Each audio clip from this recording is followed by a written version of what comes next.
rúbrica desta semana do Fora de Portas, vamos ao encontro daqueles que mais de perto estão a lidar com este problema mundial que é esta pandemia da Covid-19. Teremos hoje connosco a doutora Salomé Martins, médica na Unidade de Cuidados Intensivos e que, para além de outras coisas, irá tentar responder àquele que foi o nosso desafio feito aos nossos leitores. Algumas perguntas foram sugeridas, as quais irão tentar ser respondidas nesta conversa. Iremos ainda falar de livros e também do que é essa unidade de cuidados intensivos a qual a doutora Salomé trabalha. Antes de mais, obrigada por ter aceitado o nosso convite. Antes ainda então de entrarmos propriamente no tema, gostava para já de saber se há tempo para ler na profissão que exerce, se tem algum livro preferido, ou então qual é, nomeadamente, a sua relação com a leitura.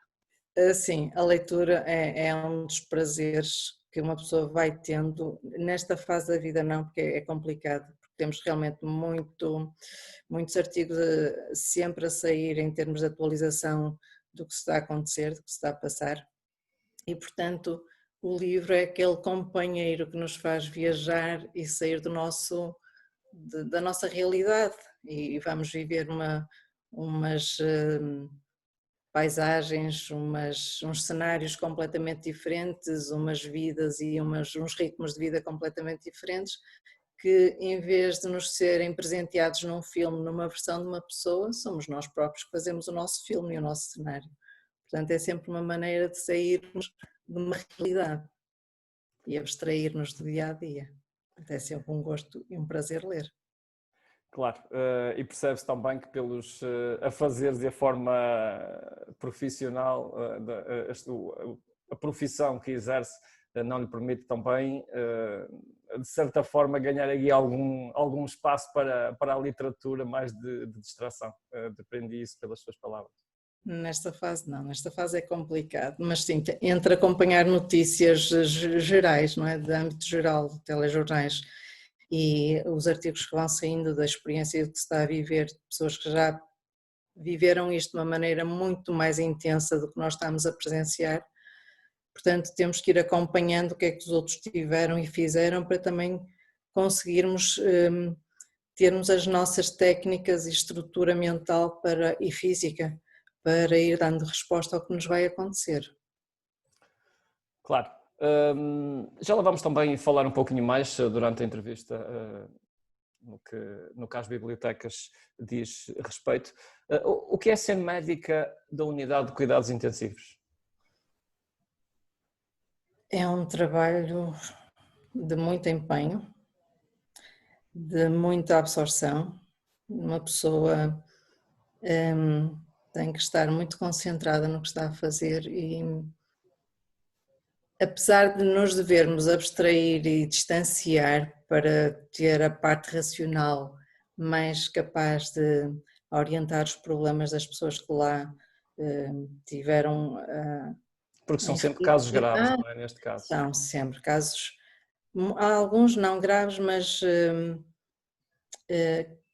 podem ter uma evolução para um estadio grave e, portanto, fica muitas vezes numa monitorização, uma vigilância muito apertada para vermos exatamente para qual é o caminho que o doente e a evolução da doença vai necessitar da nossa resposta.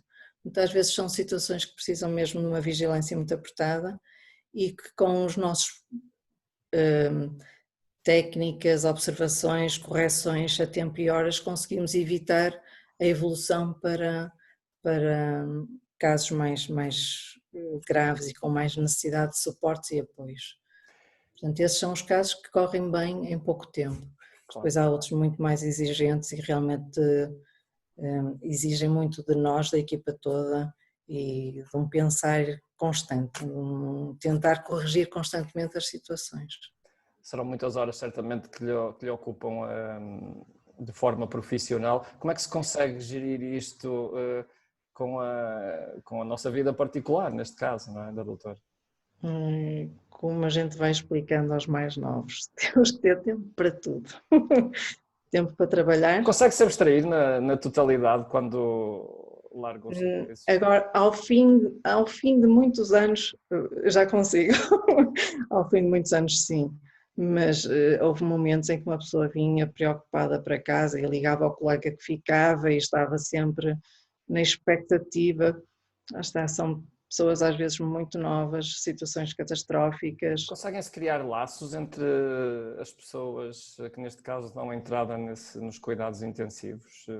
Até pela debilidade das pessoas, na forma como O próprio doente que lá fica, que lá está aos nossos cuidados, muitas vezes está profundamente sedado e será um momento em que vai ter uma amnésia para... Tem lacunas da situação e do período que lá está, pela medicação que a gente usa, pela situação toda que lá está. Agora, com a família, sim, criam-se laços. Bons e maus, a verdade é que existe. São situações extremas de dificuldade, de angústia nossa e deles, principalmente deles, em que nós estamos com a presença física e eles afastados. Acabam por ter uma privação de contacto com o familiar. E este período ainda mais grave, porque realmente com a ausência de visitas dentro do hospital, a percepção da gravidade e da evolução das situações eles não a têm fisicamente e esse acompanhamento para verem o evoluir da situação, às vezes que não é o que a gente deseja, que todos sobrevivam, as pessoas não vão tendo essa noção. E o ver a pessoa, a degradação, para também eles próprios irem interiorizando do desenlace final, que muitas vezes é aquele que a gente não quer, acaba por custar muito mais porque não se viu, porque não se presenciou, porque não se viveu fisicamente a situação. Agora, sim, criam-se laços, sim. Muitas vezes com os próprios doentes, são poucos, porque eu acredito que muitos criam um stress pós-traumático. É um ambiente muito agressivo, os cuidados intensivos. Nós, para fazermos bem, fazemos muito mal em termos físicos, portanto, somos muito agressivos, somos muito invasivos, não é simpático o ambiente. E do lado de cá, acredito que nem eu, nem a maior parte da população consegue perceber e interiorizar sequer o que será esse tipo de momentos de pressão com vidas a dependerem de vocês, neste caso, não é? Sim, assim, porque já tivemos, curiosamente, pessoas que nos perguntaram se nós estávamos lá no Natal, como se nós fôssemos todos para casa no Natal e os doentes ficassem sozinhos. Como se as doenças parassem momentaneamente, não é? Exatamente, nós fazíamos um stop, uma pausa e íamos todos para... Não, estamos lá 24 sobre 24 horas, estamos lá 365 dias por ano, estamos sempre. Enfermeiros sempre, os médicos podem, e quando estamos, agora estamos uma equipa muito mais alargada, mas quando não estamos na unidade porque temos que ir à sala de emergência ou aos pisos, os enfermeiros estão 24 sobre 24 horas com os doentes e estamos sempre em comunicação e são os nossos olhos e ouvidos dentro da unidade e que temos que estar sempre a tentar controlar e gerir as coisas. Deixa também esta de uma pausa nas doenças, porque nesta fase da Covid-19 dá a impressão, e falou-se um pouco isso, que de repente deixaram de existir todas as outras doenças e só se fala nesta. Fica um bocadinho, há também o receio das pessoas irem às urgências com outro tipo de enfermidades e que até necessitam desses cuidados. Como é que vê toda esta situação? Até porque, como eu disse, não deixaram de existir todo o tipo de doenças graves que precisam de ser tratadas, mas este receio das pessoas irem a uma unidade de urgência devido à pandemia que se vive atualmente. Exatamente, é a percepção global de vários colegas e acho que já foi falada em comunicação social. As pessoas com medo de se infectarem com o vírus que está na moda, vamos chamar-lhe assim. Mas essa possibilidade é real, ou os hospitais estão estruturados de certa forma que que essa transmissão possa ser mínima noutro tipo de doenças? Está pensado, está estruturado, mas acho que o controle que a gente gostaria de ter, basta só pensarmos que há pessoas que têm o vírus, vamos imaginar que estão colonizados, não têm sinais nenhuns de infecção e infelizmente estão a infectar outras pessoas inconscientemente porque eles nem próprios têm a noção que estão infectados. Porque pode entrar um doente a precisar de outro tipo de cuidados infectados, não é? E aí é um Exato, problema. é um problema porque não é possível quando sabemos desta realidade, pessoas têm o vírus e não têm sintomas, portanto eles próprios não sabem que estão infectados e que estão a infectar outros. Portanto, é uma realidade que vamos vivendo e vamos tendo esta noção. O que temos realmente chegado à conclusão e tem-nos aparecido doentes em estado catastróficos por outros motivos que não é Covid e infelizmente chegam àquela linha que não há retorno, por muita ajuda, já tivemos situações dessas, situações que não seriam para ter esta evolução de morte, se tivessem vindo a tempo e horas e atentos, a pessoa tem que arriscar às vezes, pedir ajuda a tempo e horas, porque senão são horas ou dias que vão fazer diferença e fizeram diferença na vida de muitas pessoas, sejam infartos agudos de miocárdio, que têm horas, janelas de oportunidade para serem tratados e que muitas vezes fazem evolução para uma paragem rápida que nós, por muito que tentemos, não conseguimos inverter o processo. Portanto, depois de chegar ao ponto da paragem cardíaca, é muito difícil inverter e mesmo que se inverta, as sequelas podem ser muito, muito graves. E estamos a ter essa noção, realmente há pessoas que nos estão a procurar um bocadinho tardiamente, assim, às vezes tem que se arriscar, vamos morrer de uma maneira ou de outra, toda a gente vai morrer, toda a gente sabe disso. Como vamos morrer, também vamos vivendo e tentando gerir essa angústia que vivemos todos. Portanto, a vida é um risco de certa forma, não é? Não, viver é um risco. Nascer é um risco. Agora, como se vive e como se vai chegar à morte, é preciso ter algum saber estar, alguma tranquilidade, ir vivendo e vivendo dia a dia, momento a momento. E realmente quando há angústia e alguma doença que afeta a pessoa que não está capaz, acho que sim, quando a gente percebe que está alguma coisa muito errada, devemos procurar ajuda, sem dúvida nenhuma, porque às vezes chega-se a situações muito limites e hoje em dia se está a chegar mesmo a situações muito limites e que não são Covid e que a gente podia ter ajudado se tivessem vindo no tempo certo, no momento certo. É o receio do momento atual. Mudando um bocadinho o tema e antes de entrarmos propriamente em particular no tema Covid, porque há alguns leitores nossos que têm algumas perguntas a fazer, nomeadamente mais a título particular e casos que tenham acontecido com eles. Como é que vê esta nova forma das bibliotecas atuarem, se é que já pensou, ou agora o facto desta nossa conversa chamou um bocadinho mais para a atenção deste pormenor? Para mim chamou um bocadinho mais para a atenção, porque eu não faço muito parte destes mundos virtuais, dos agrupamentos virtuais, vamos dizer assim, dos Instagrams e Facebooks. E exatamente neste contexto eu valorizo muito as relações pessoais e, portanto, este mundo virtual é assim um bocadinho Estranho. afastado e um bocadinho daquilo que eu não valorizo. Se bem que tem o seu interesse e realmente se for informação útil e que seja no sentido de educar e crescermos como pessoas, são todos muito bem-vindos. Agora, realmente, no meio de atitudes construtivas, há sempre aquelas de sobressair pelos motivos errados.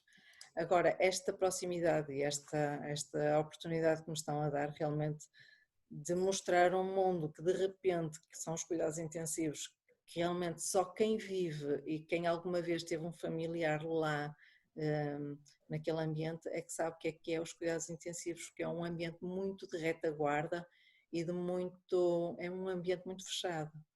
E, portanto, isto será um aproximar de que é que nós somos, o que é que nós fazemos e que a maior parte das pessoas presumo que não faz ideia, tirando agora que se ouviu falar Claro. muito da necessidade dos cuidados intensivos e que está realmente aquela especialidade estava um bocadinho à retaguarda, de repente é a especialidade elite, vamos dizer assim, muito procurada e que realmente as pessoas querem muito saber que existe, desejar que não precisem, que é o que a gente Claro, todo pois, isso era o quer, ideal. mas saber que estamos lá, caso precisem.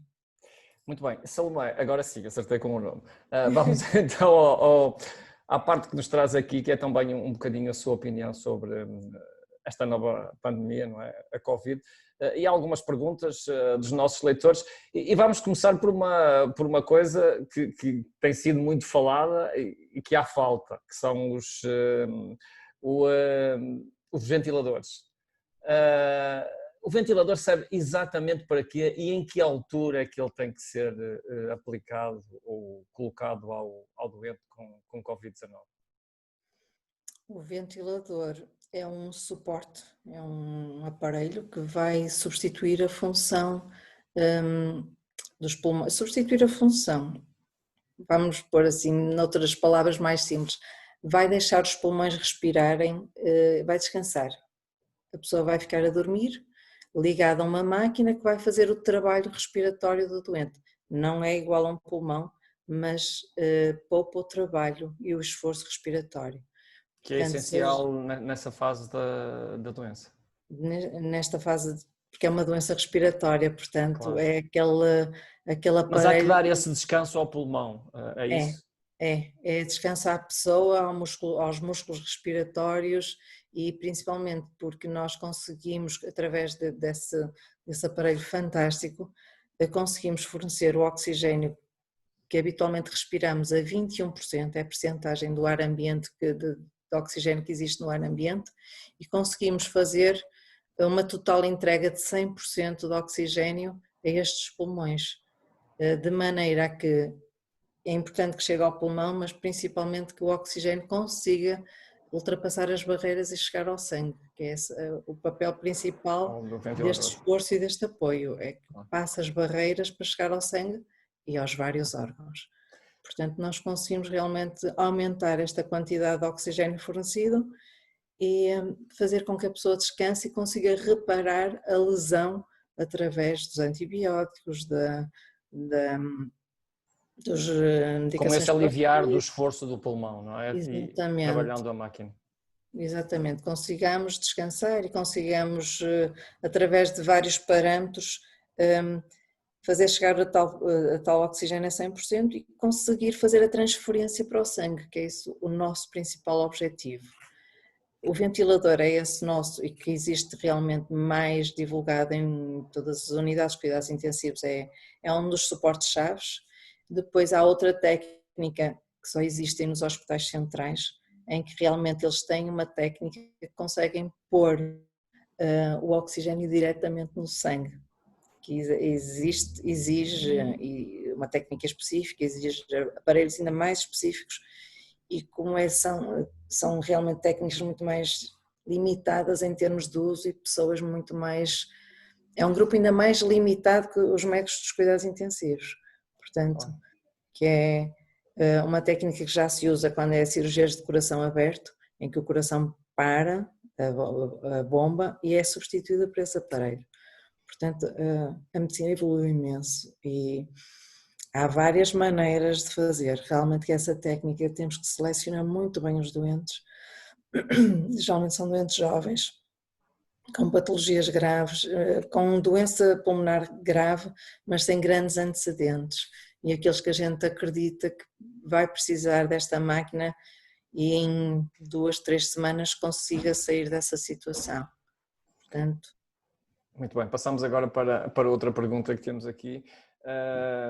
Isto é uma pergunta muito comum, de certa forma, entre a população, que é como é que se consegue diferenciar uma gripe normal desta Covid-19 e uma pessoa que tenha um autotransplante se deve ter cuidados adicionais nesta situação? Um autotransplante, estamos a falar... Aqui não refere propriamente que tipo de órgão é que é, mas só fala em autotransplante. Pode ser um autotransplante renal, pode ser um autotransplante de medula óssea. Eu dá-me ideia que é de medula, até pela pessoa que faz a pergunta, dá-me ideia que tem um problema associado. Alguma doença oncológica. Exato. Portanto, entra automaticamente numa pessoa com doença crónica e o que mais recomendo é que as pessoas se isolem. Claro. Mesmo das pessoas com as quais convivemos os dias todos. Risco zero, não é? Sim. Acho que é um momento das pessoas pensarem que mais vale sacrificarem-se, não semanas, meses. Acho que é preciso pensar meses, porque mais vale sacrificar-se 6 meses, 1 ano e ter uma vida pela frente do que facilitarmos agora. Realmente as pessoas é que têm que pensar o que é que querem, se querem uma vida rápida e curta ou se querem uma vida longa, se é uma maratona ou se é um sprint. Um sprint de 100 metros, não é? Exato, cada um é que sabe como quer viver a vida e realmente tem que se fazer sacrifícios agora e sacrifícios e já vários colegas temos essa noção, estamos todos com receio agora com esta abertura do confinamento nas próximas semanas. Eu ia entrar por aí porque a generalidade das notícias, das coisas abrirem com uma certa regra, mas acaba por criar aqui, de certa forma, um relaxamento na população, não é? Eu acho que sim, bastou ver o relaxamento da comunidade com os dias de sol. As pessoas saíram muito mais à rua e realmente convida a sair à rua, mas se for à rua distanciados é uma coisa. As pessoas é que têm que saber o que é que vão arriscar, quanto é que... Porque nós sabemos também que 80% infectam-se e saem bem desta situação, tanto é que temos as pessoas que têm o vírus, que devem estar isolados, mas estão tão bem que o egoísmo esquecem-se dos outros. Nem toda a gente sabe se vai correr bem a sua própria infecção ou se vai evoluir muito mal.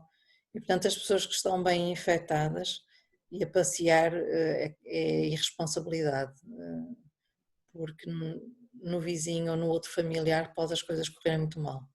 Esse é o grande problema deste vírus e desta doença, é que quem a apanha não controla, não é só para si, acaba por passá-la também a outras pessoas, por vezes sem o saber, não é? Sem o saber, mas há outras pessoas que sabem que devem estar isoladas e porque estão infectadas e sabem que devem estar confinadas, e é todos os dias que ouvimos realmente a irresponsabilidade, a falta de civismo, a falta de educação, saírem à rua para fazer compras, Não há justificação para isso, não há justificação, sabendo que tem que estar confinada em casa, saírem. Mas já agora aproveito também a deixa, o caso do exercício físico, por exemplo, o facto da pessoa ir fazer uma caminhada, dar uma corrida, há aí riscos há sempre, não é? Mas se for sozinho... Se for sozinho, eu costumo dizer que basta estar no sítio errado no momento errado, portanto, basta alguém tossir, ficam as partículas no ar, pronto, tem que estar ali, basta parar naquele momento para fazer a sua pausa do desporto, alguém tenha tossido e depois temos aquele hábito português que eu acho que já na época do H1N1 em 2009, tanto se gastou em publicidade e educação e nada foi aproveitado, porque as pessoas esqueceram rapidamente e voltaram aos hábitos antigos. E isto para dizer o quê? A expectoração em praça pública é um gesto de falta de civismo, é uma coisa repugnante e que é muito português. E estamos a falar de um país que tem tuberculose, tem casos ainda graves de tuberculose. Portanto, basta estar no sítio errado, no momento errado, para termos azar. Agora sim, a prática de exercício físico faz-se bem, mas também se faz em casa. Há muitos meses, há muitos anos atrás, eu já digo, com este ritmo de vida alucinado e toda a gente a querer andar sempre a 200, os jovens, e a gente nota, eu ainda faço pré-hospitalar e faço FMER, temos tido muitos casos de situações de ansiedade, de pessoas que estão a lidar muito mal com a ansiedade e com a pressão do dia-a-dia. Claro. E acho que é o momento de respirarmos todos fundo e há uma prática de desporto boa, que é o Pilates e a Yoga. Acho que todos deviam começar a treinar Pilates e Yoga. Pilates não é fácil. Exatamente, é que não é nada fácil. Não é fácil. Não é fácil porque eu já experimentei e sei que não é É fácil. muito difícil, não é fácil, mas é execuível num espaço pequeno Claro, e é preciso muita mentalização e muito treino, por incrível claro que que sim. pareça, sem grande suor, sem grande transpiração. Doutora Salomé, vamos ver se damos um bocadinho mais de rapidez a isto. O tempo voa, sou Estou a sincero. ver. Estamos aqui entretidos os dois na conversa, mas isto depois para quem vai ver a emissão para também não se tornar muito pesado. Eu tenho aqui ainda algumas perguntas. Sim. Vamos tentar também aligerar um pouco as respostas. Há aqui uma nossa utilizadora que se refere ainda ao facto do olfato e ter perdido a sensibilidade do paladar, porque teve a Covid-19 e pergunta também porque a filha nunca teve sintomas e teve também esses sintomas de perda do olfato, o facto de ter convivido com ela. Isto é tudo relativo. Portanto, falando para uma médica de cuidados intensivos Claro. que vê doentes a morrer, perder o olfato acho que é muito É pouco. uma coisa ligeira. Acho que nem é para ser queixa, a sério, acho que é para agradecer por só ter ficado com essa sequela. Tudo na vida é relativo, realmente parece uma coisa, para um parece algo dramático, para uma pessoa, eu realmente lido com a vida e com a morte todos os dias, nós lidamos com essa situação e há queixas que a gente nem liga nem valoriza, portanto, olha, a Claro. senhora que agradeço ao santo que ela acredita, porque realmente ainda bem que só ficou com essa sequela. Fico com a vida. Há aqui também uma pergunta que toda a gente se interroga muitas vezes em relação às máscaras. Há aqui uma nossa utilizadora que fala do facto de se fazerem máscaras caseiras, se realmente cria uma falsa sensação de segurança, ou se é mesmo isso, ou se protege alguma coisa. Será uma barreira de proteção? Sim. Será uma situação válida para se lembrar que, pelo menos aquela barreira para não tossir e acaba por não expelir partículas facilmente para todo lado e ficarem um bocado contidas. E vai-nos lembrar que realmente devemos mudar condutas e comportamentos. Mas realmente não é 100% seguro. Acho que será mais o lembrar. Há pouco tempo usar as luvas e vê-se muitas vezes fotografias exatamente a pessoas com luvas nas mãos que tocaram nos carrinhos de supermercado, Mas isso é tal tocaram coisa. nos puxadores e depois coçam o nariz e coçam os olhos. Há aqui um pormenor, doutor. O nosso cérebro não está, nesta altura, formatado para não, conseguirmos gerir todos estes cuidados que temos que ter ao mesmo tempo. mas vão ser criados e essa base tem que ser Eu falo criada. por mim, porque às vezes vou ao supermercado, já fui com 2 luvas, já fui só com uma porque levo o meu saco próprio para não tocar, mas depois apercebo-me que sem querer toco com a mão que tenho na luva na alça da asa do saco, bem, é uma complicação. Não, isso, e complicamos muito, exatamente, complicamos muito os procedimentos e processamos demasiado. Temos que começar a pensar que coçar o nariz ou é com o cotovelo, é com o ombro, é com a parte de dentro do casaco. Eu não preciso de uma luva para saber ou uma máscara para não tossir para os outros, não é? Claro. Está habituado a tossir para a parte interna do cotovelo ou para dentro de um casaco. Não precisamos muito disso, agora temos que ser aqueles gestos, lá está, para mim somos educados assim já há muitos anos, Normais, claro. já são E o facto automáticos. de termos a opção de não usar sequer as luvas e depois lavarmos as mãos no Não, a final, lavar é as mãos válido? É válido. a lavar as mãos é o Mas o facto fundamento. de não usarmos as luvas.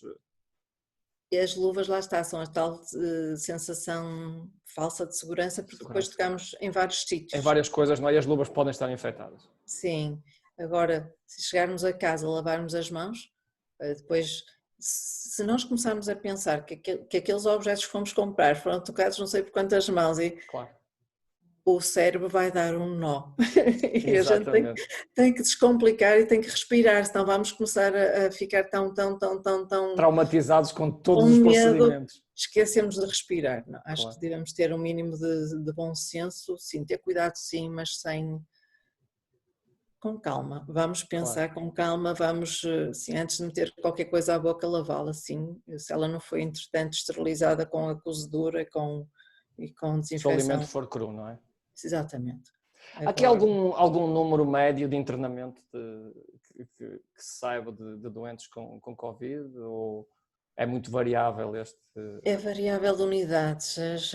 Os hospitais dos grandes centros de Porto de Lisboa tiveram, e Braga tiveram um boom rápido, porque foram concentrados realmente aí a maior parte dos doentes inicialmente referenciados, até porque tinham os testes e eram os centros de referência.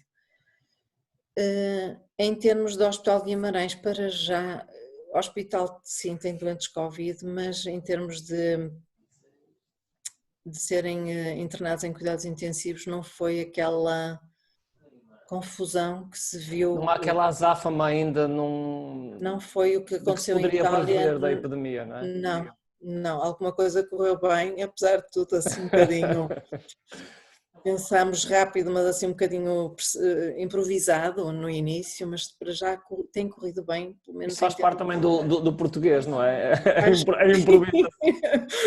nós dizemos muito a brincar, fita cola resolve muita coisa.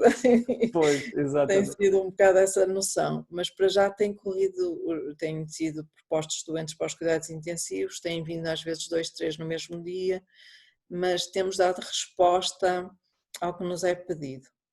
E não foi, eu acho que não foi aquela confusão que se viu em Itália e em Espanha e também nos grandes centros aqui em Portugal. Saiu uma Também. notícia ontem, já agora e a propósito disto, de um estudo que foi feito por uma empresa qualquer, que Guimarães e Barcelos, até pela especificidade das suas populações e a forma como reagem, eram as duas cidades minhotas mais propícias a terem um aumento de casos de Covid. Assim, há muitas teorias, realmente acho que hoje em dia é o que mais Não há. É falta trabalho, não é? Para este tipo de coisas. toda a gente quer sair numa teoria para a praça pública e realmente vendem-se teorias.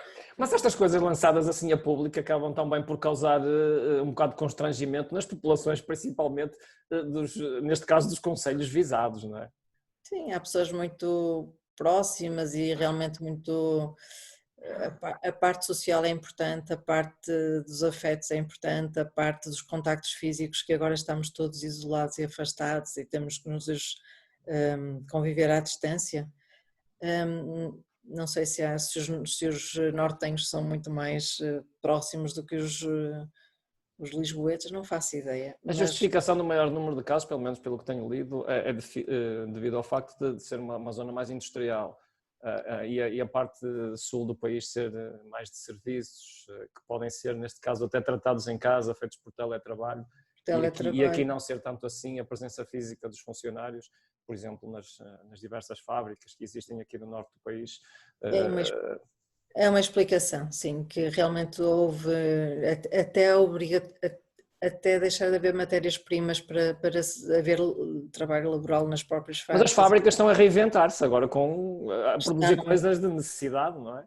estão e vão também pensar que não vão conseguir ou não devem ter todos os elementos lá colocados às 8 horas de trabalho, mas trabalhar por turnos, trabalhar distanciados uns dos outros, não com aquela proximidade que existia até agora, porque mais vale irem trabalhando, a tal reinvenção, irem trabalhando mais lentamente, não Mas do que fazerem assim. alguma coisa e conseguirem produzir, não é? Neste caso. Entre o 0 e o 100 há muitos números, não é? Claro, Portanto, exatamente. vão ter que encontrar o ponto de equilíbrio da empresa.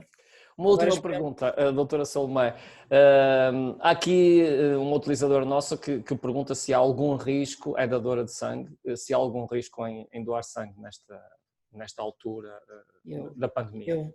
eu vou acreditar que vai continuar a ser uma excelente colaboradora com os serviços de saúde e que quem for colher o sangue vai exatamente ter o cuidado de não infectar, vão-lhe dar uma máscara, não vão juntar muita gente, eu acho que eu acredito que vão ter os cuidados redobrados porque Agora são mais que nunca, não é? excelentes colaboradores, portanto, se bem que atualmente a necessidade de sangue também nós percebemos os traumatismos, felizmente este confinamento trouxe isso, os acidentes de viação, os acidentes de trabalho, tudo que é trauma reduziu drasticamente, portanto as pessoas em casa ainda vão tendo os seus acidentes e vão, e há. Como nós dizíamos no início da nossa conversa, dá a ideia como aqui uma pausa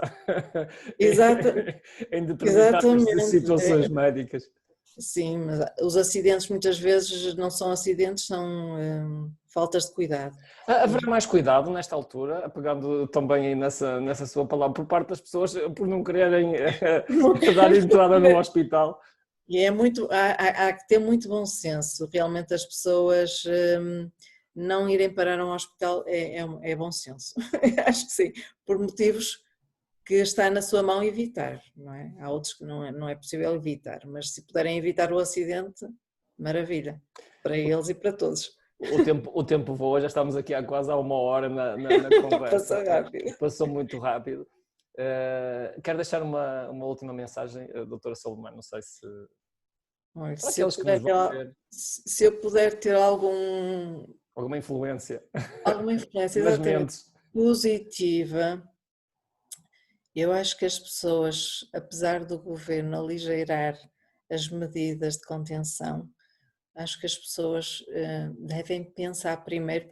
Nós portuguesas muitas vezes fazemos primeiro e depois pensamos. E acho que agora hoje em dia tem que ser ao contrário. Primeiro pensar e depois sim fazer. Pesar os riscos, pesar os benefícios, se vale a pena arriscar ou não. Portanto, é preciso pensar primeiro nesta fase da nossa vida e não é pensar por uma semana, por um mês, pensar por um ano, até termos a vacina. Eu acho que é para pensar, pagar e agir depois. Eu sei que já deixou a mensagem, mas a propósito disso, lembrei-me apenas de uma última pergunta para terminarmos, porque temos aí as férias à porta, aí a praia. Como é que vê esta aproximação do verão, como é que as coisas vão funcionar? Não faço mesmo ideia. Eu espero, eu não sei como é que vão gerir e vão... Porque está aqui todo um sem número de, nomeadamente económicos, envolvidos nisto. A gente sabe que não deveria ser colocado à frente, mas sabe que há aqui gente que depende também da época balnear para a sua sobrevivência, porque tem negócios, porque tem isto, porque tem aquilo, e depois aqueles que querem fazer férias. Pois, e eu por mim falo e por todos que tínhamos férias marcadas nesta fase da vida e estamos todos sem fazer ideia se vamos ter férias só daqui a 2 anos. Portanto, nem estamos a pensar nessa situação. No imediato, não é? Não faço ideia como é que o governo irá organizar isso das férias, se será por senhas para ir à praia. À praia. Mas o que eu tentei educar os meus familiares, e eu isolei-me dos meus familiares, exatamente porque eu sou o veículo que posso ser o transmissor da infecção, e eles têm-me ouvido. O que eu lhes disse foi: pensem que isto é uma guerra, estamos na fase de racionamento de bens, racionamento de tudo, porque não sabemos quanto tempo isto vai durar. Portanto, e já repeti isto, exatamente na pessoa do autotransplante. É uma maratona. As pessoas vão perceber o que é que querem da vida. Mais vale sacrificarem-se meses e no fim terem anos de vida do que aligeirar a situação e a vigilância e a contenção para viver um bocadinho mais com mais intensidade, livres durante mais uns meses, mas depois, porque ninguém sabe quem é que vai ter a sorte ou o azar de ir parar aos cuidados intensivos, e sim, a gente ajuda, mas não consegue. E levar com a doutora Salomé. Se for comigo, menos mal, porque eu ponho a dormir, a gente põe a dormir, não é assim tão malzinho, mas a verdade é que não garante que a pessoa sobreviva e sobreviva em boas condições. Isso é que uma pessoa não consegue. Há uma parte que nos deixa a todos tranquilos e com uma consciência que nos deixa dormir é que fizemos tudo o possível por todos os doentes que nos vieram parar às mãos. Infelizmente não conseguimos evitar e a evolução não é previsível nas pessoas. A mesma doença tem evoluções completamente diferentes em várias pessoas. Consoante as pessoas, e nós não conseguimos prever. Há uns que sobrevivem bem, outros menos bem e outros infelizmente vão morrer. A pessoa tem que pensar é que pode ser essa pessoa. Claro, e ninguém está livre de ser apanhado por este vírus invisível, não é? Como nós chamamos. Completamente. Doutora Salomé, foi um prazer esta conversa, já lhe disse que isto passou a voar, realmente o tema é bem interessante e estivemos aqui quase uma hora à conversa, espero que os nossos utilizadores também gostem deste bocadinho. No essencial foi respondido a tudo que nos foi perguntado no lançamento desta nossa conversa, na rúbrica que temos às sextas-feiras do Fora de Casa, que vai ser nessa altura que vai ser emitida também esta conversa bem interessante que tivemos entre a biblioteca, neste caso, e a doutora Salomé, médica da Unidade de Cuidados Intensivos. Mais uma vez, obrigada por ter aceitado. Obrigada, eu, pela oportunidade.